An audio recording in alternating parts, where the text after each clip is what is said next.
What's going on, everybody? Welcome back to the channel. Got a fun video planned for you guys today. We're going to go over the top 5 needs for the Steelers entering the 2024 NFL draft, which kicks off in like 10 days, man. Best time of the year.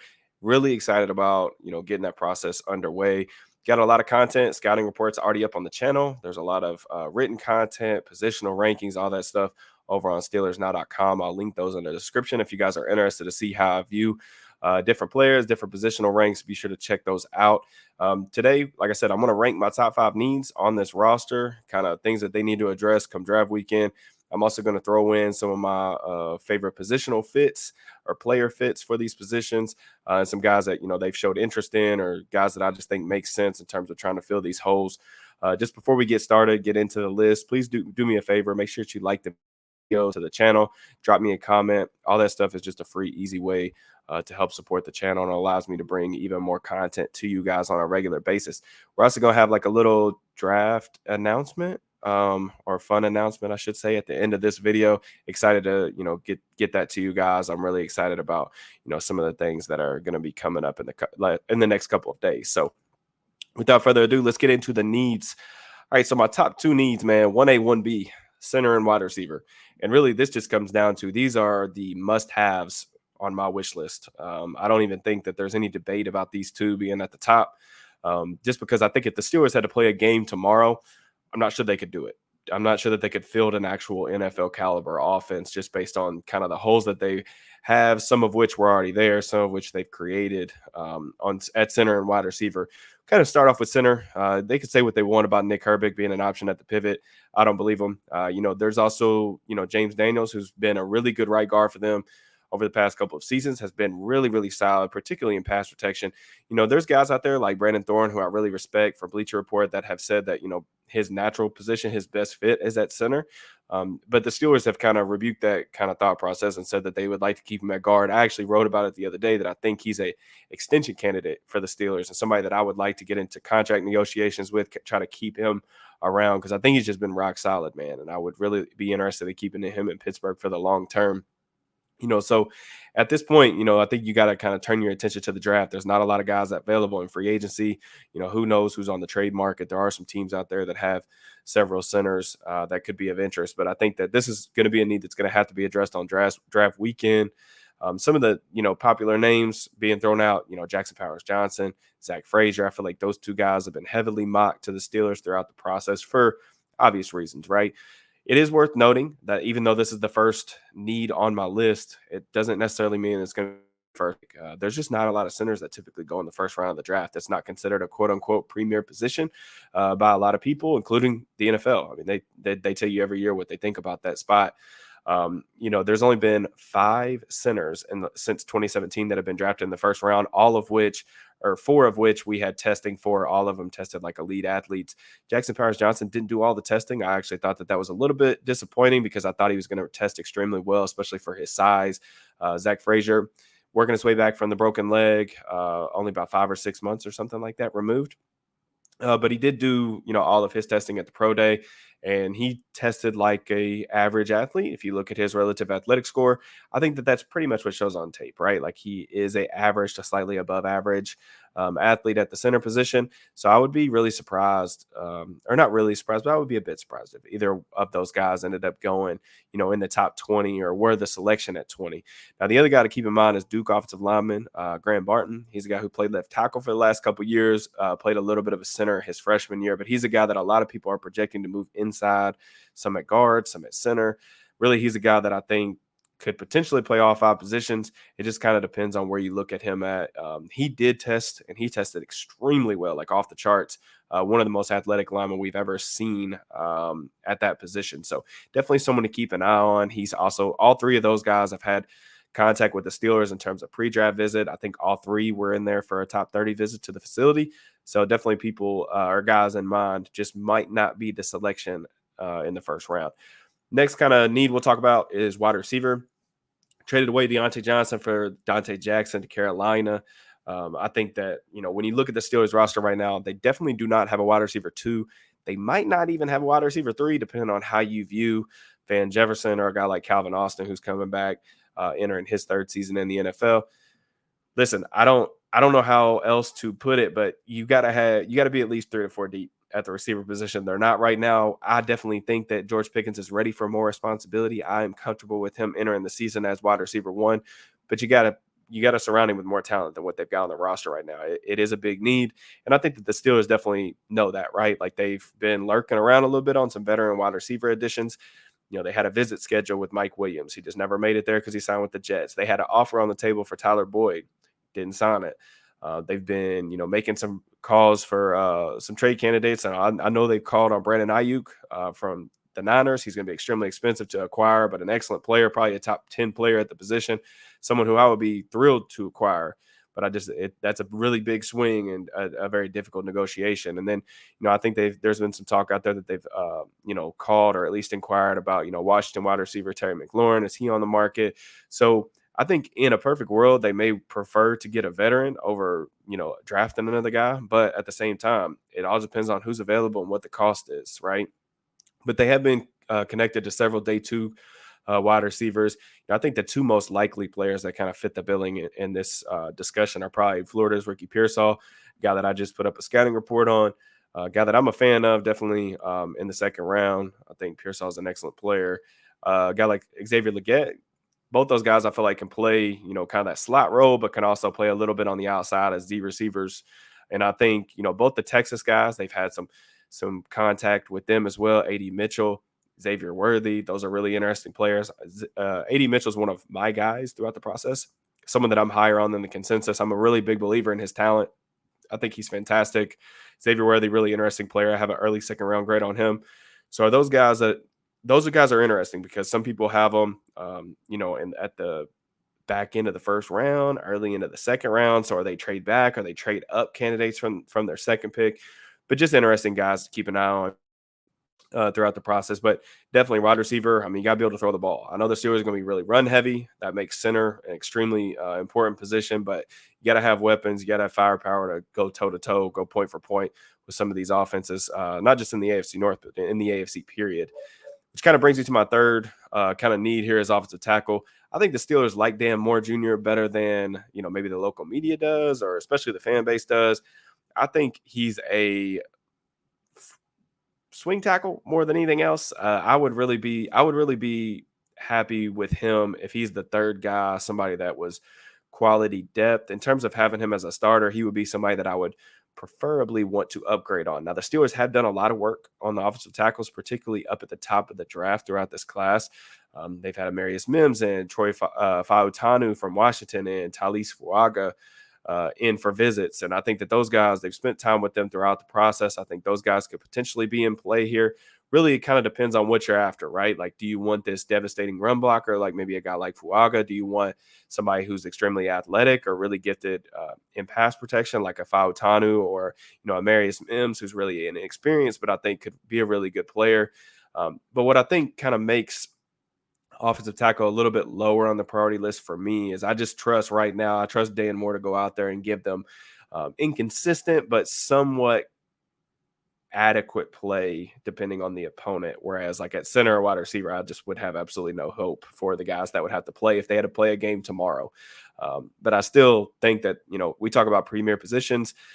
I think that offensive tackle is definitely in play round one, man. I just think that they've spent a lot of time with several of those guys at the top of the boards.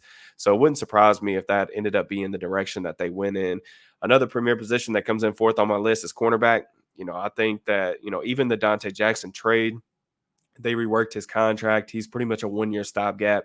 We'll see what happens with him moving forward. But one of the interesting things with Jackson is, even though he hasn't played any slot corner pretty much throughout his career. I mean, this has been a guy that's played exclusively outside. We all kind of know that Joey Porter Jr. slotted in over there. He had a fantastic rookie season. I'm really excited about what's to come with him, but he's a guy who also fits better on the boundary. So you just look at the guys on the roster right now, there's really not a guy that you can look at and say like, yeah, that's a guy that could go out and play slot corner tomorrow. And that's a difficult position, right? Even though it's not considered a quote unquote premier position by most people, it's a difficult position because on early downs, you need somebody that's going to be capable of getting in there and playing the run, taking on blocks, making sure they're good tacklers. But also, as you get into passing downs, a lot of these teams are moving their best weapons into the slot.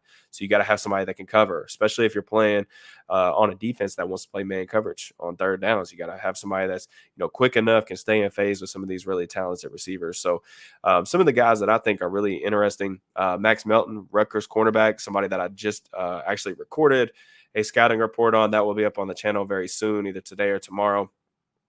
He's a guy who has some inside outside versatility, excellent athlete, long arm, somebody that I'm a pretty big fan of. He grew on me the more that I watched his tape. They have spent some time like with some first round caliber corners as well. Nate Wiggins, he's more of a boundary guy as well, but they've spent a lot of time with him going to his pro day at the combine, formally visiting with him. And then he was a top 30 visitor as well. They took Terrion Arnold and Kool-Aid McKinstry, the Alabama duo, to dinner before the pro day. Alan Saunders from Steelers Now reported that. So they've spent some time on a lot of these bigger name guys. They just had Cooper DeJean in the facility. DeJean, for me, I just put out my cornerback rankings on SteelersNow.com.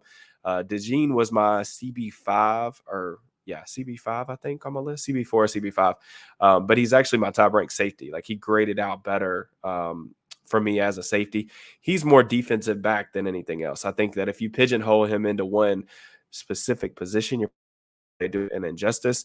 But he's a really interesting player and somebody who it kind of looks like potentially might be available at 20. So he's definitely a kind of a name to keep an eye on there. DeJean has excellent ball skills as well, does some things in the punt return game that are really exciting. Also, I wanted to mention with Max Melton, really good special teamer as well. That's something that, the Steelers have lost some of their special teams key players. So I think that that's something to keep an eye on when you start talking about needs that are, a little bit further down the list, guys that can provide more value than just on offense or defense, I think become a little bit more value. And then really my last need that I wanted to talk about was defensive line. I think, the starters coming back, Keanu Benton, Larry Ogunjobi, Cam Hayward, all three of those guys are set to return, which is why that kind of bumps this need a little bit down on my list. But at the same time, I just look at it and I say, like, all right, Cam Hayward's getting up there in age. He's entering the last year of his contract. This is probably going to be the last run. Who knows what's to happen with that. But really for me, I think Larry Ogunjobi, like one of probably the most inconsistent player on the Steelers right now in terms of, he's got a pretty hefty cap hit. I want to say like 13 million or so for this season, but just really inconsistent. I'm not really sure if you're ever going to get that down to down, game to game consistency for him. I was really impressed with Keanu Benton last season, but I think that there is a need to add youth, to add depth. They've signed some of their depth guys back. They brought in Dean Lowry, but I think ideally, getting another interior rusher, I think would be high on my priority list in terms of like once you get into the middle rounds of the NFL draft. There are some interesting names out there. They brought in Brandon Fisk from Florida State, interior defensive lineman. That dude's an insane athlete, plays with the motor that you typically see from Steelers defensive linemen. This doesn't really fit like their typical measurables in terms of like height, weight, length. Someone that does fit those measurables is Rook Arroyo, the world's most difficult name to pronounce, from Clemson. He's a pretty good run defender. He tested like an elite athlete. You don't really always see him play to that on film, but I do think he's a guy that can come in relatively early on and play in a rotation, especially if you're trying to bring him along slowly as maybe a potential starter in years 2 or years 3, as either Hayward or Ogunjobi kind of moves on. So those guys would be interesting to me. I think everybody's kind of brought up on social media Mason Smith, LSU defensive lineman. He's a guy who pretty much fits their kind of archetype really to a T when you look at like height, weight, length, some of the things that he could do. Smith was a guy who had a fantastic freshman season at LSU, was a guy that a lot of people were really, really excited about, got hurt 2 years ago, and then this past season was really inconsistent. I just think with him, there is potential. It's just a matter of, I think there are some effort concerns on tape that kind of worry me a little bit. And I can definitely tell that, he wasn't all the way back physically this past year, but he ended up declaring early, still a relatively young kid too. So there's room for growth in that regard. But those are just some of the names that I would kind of throw out there to keep an eye on for defensive line. But this is a good group or a good draft. to need help where the Steelers need help. I think that's really what I came away with.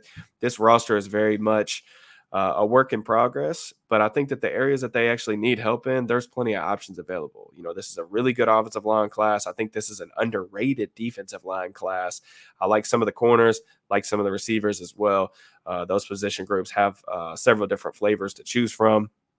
But I also kind of want to talk a little bit about this as well. I think, as much as I like some of the things that they've done, there is a very real scenario that the Steelers are going to walk out of the NFL draft with still one or two glaring needs. It just is what it is. I think they've got so many holes right now, and I think that they're going to be dependent on a lot of young players to come in and play right away, especially at those top couple positions on this list. So there's a very real chance, man, that they're going to be relying on some youngsters. There's going to be, deficiencies in the starting lineup, and that's not really any different from any other team. I just think, you have to be, aware and cognizant of that and keep your expectations kind of in check, especially for some of these positions like offensive line.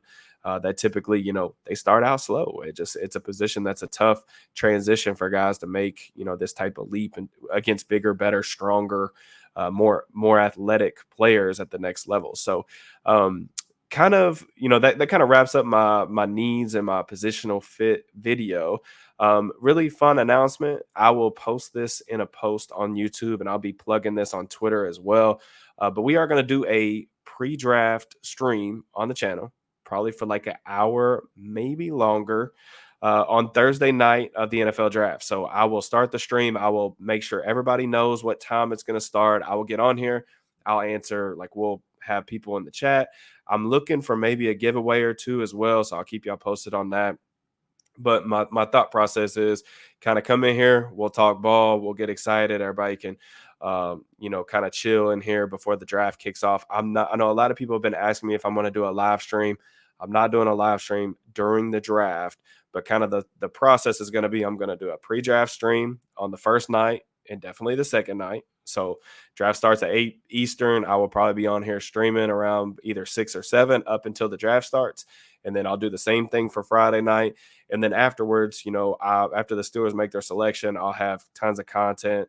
The game plan will be, we'll go through the selection. I'll kind of give you my thoughts on all those players. And then, I'm sure I'll be writing a bunch of stuff for Steelers Now, but there'll be film room stuff. We'll have all types of content throughout draft weekend. So it will be a weekend that I will not get a lot of sleep, but I'm really excited to, talk some ball. I know you guys, a lot of y'all draft nerds like myself, are really excited for the week. So I'm excited to spend it with you guys. Just make sure, set your calendars. Make sure y'all come tap in with me, come chop it up, talk some ball as we wait for the draft to kick off. So as always, I appreciate you guys tuning into the video. Thank y'all so much for the support, especially over the last couple months. It is greatly appreciated on my end. Just make sure you like, subscribe, comment on your way out, and I will holler at you guys next time. Peace and love.